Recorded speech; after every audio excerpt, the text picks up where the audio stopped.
November 4th's iteration of Raw wasn't a bad follow-up to Crown Jewel, as it wasted no time creating new feuds while extending on others. Today on Joshua's Breakdown, I'll be discussing Iyo Sky winning an opportunity to face Liv Morgan, the recent push of the War Raiders and if it's legit or not, and Damian Priest winning a chance to get his World Heavyweight title back from Gunther. If you're interested in seeing more content, be sure to follow the Two Small Marks Instagram and Threads account, where we cover all wrestling shows live.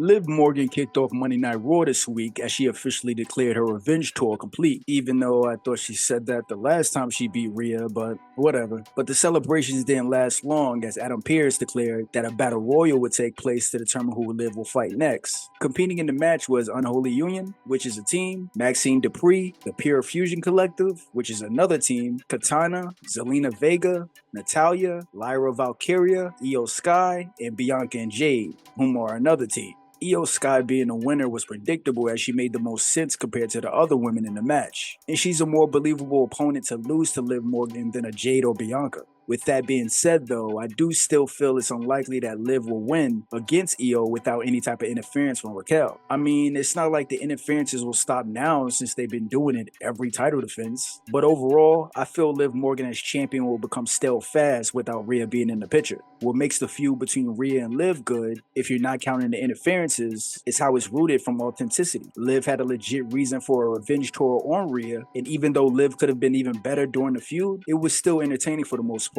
Hopefully, WWE Creative can come up with a way for Liv to stay interesting until Rhea comes back. In the second match of the night, the War Raiders picked up the win against the New Day and teased the future showdown for the tag titles with the Judgment Day before the match.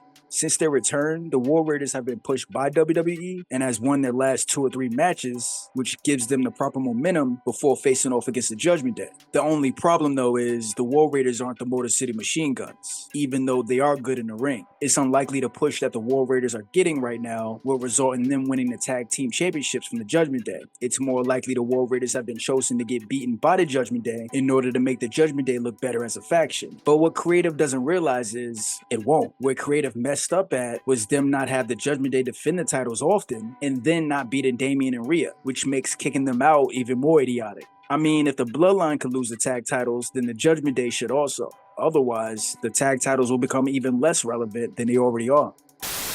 Later on in the main event of the night, Seth Rollins went against Damian Priest, Dominic Mysterio, and Sheamus to determine who would face Gunther for his World Heavyweight Championship. The match lasted several minutes and in the end, it was Bronson Reed coming out and interfering. The finish saw Damian get the win after Seth was put through a table by Bronson Reed, and then afterwards, Gunther came out to confront Priest, teasing their upcoming showdown. It's nice that Damian Priest gets another shot at Gunther after losing to him at SummerSlam, but in the end, my storyline prediction would be that the match will end the same. Finn Balor will interfere and cost Damian a chance to win against Gunther because Finn still isn't over not getting that rematch with Damian, and Finn still doesn't want Damian to win the title. I also think this will reignite the feud between them two, which will then lead to Damian constantly getting jumped by the Judgment Day, and then Rhea eventually coming back and helping Damian, and then getting back into it with Liv and Raquel. Hopefully this is the road Creative goes down, because if Finn keeps losing to Damian, there will be more judgments about the Judgment Day.